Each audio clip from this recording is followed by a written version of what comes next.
তো গাইস আজকে আমি একটা আপুর সাথে খেলতে আসছি বুঝছেন। তো আজকে খালি আমি আপনাদের হাইলাইটগুলো দেখাবো, তো আর কিছু না, মানে লং ভিডিও হবে না, খালি হাইলাইট দেখেন আপনারা। তো এই যে প্রথম হাইলাইটটা যেখানে উনি এই যে এইখানে ছিল, আমি দেখি না, তো একটা হেডশট মেরে উড়িয়ে দেই।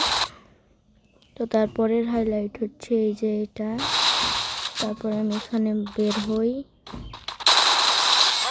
আর অনলি হেডশট মেরে দেই, মানে যেখানে মারলাম আমি আগে থেকে ড্যামেজ দিয়ে রাখছিলাম, ঠিক আছে গাইস।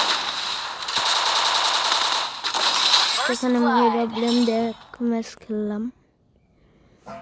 তো তারপরে যেখানে উচ্চকার দিয়ে খেলার চেষ্টা করছিলাম, আর গাইস এখানে আপনারা মনে করবেন না যে আমি ইচ্ছা করে চেপে ধরেছি, আসলে এখানে আমার একটু নেট প্রবলেম দিয়েছিল, তো সেই জন্য চিপে ধরে মারা হয়ে গেছে। আর ওই আপু কিন্তু বেশি খেলা পারে না, ওই জন্য খালি গ্রেনেড নিচ্ছিল, ঠিক আছে। আর তারপরে দেখেনি যে এইখানে একটা চরম লেভেল একটা মানে হেডশট দিয়ে উড়িয়ে দেয়।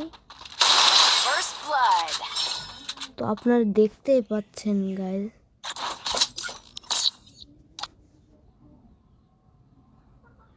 তো এই যে এখানে ও গাইস আমার হয়ে গেছে। তো আজকের মতো বাই বাই,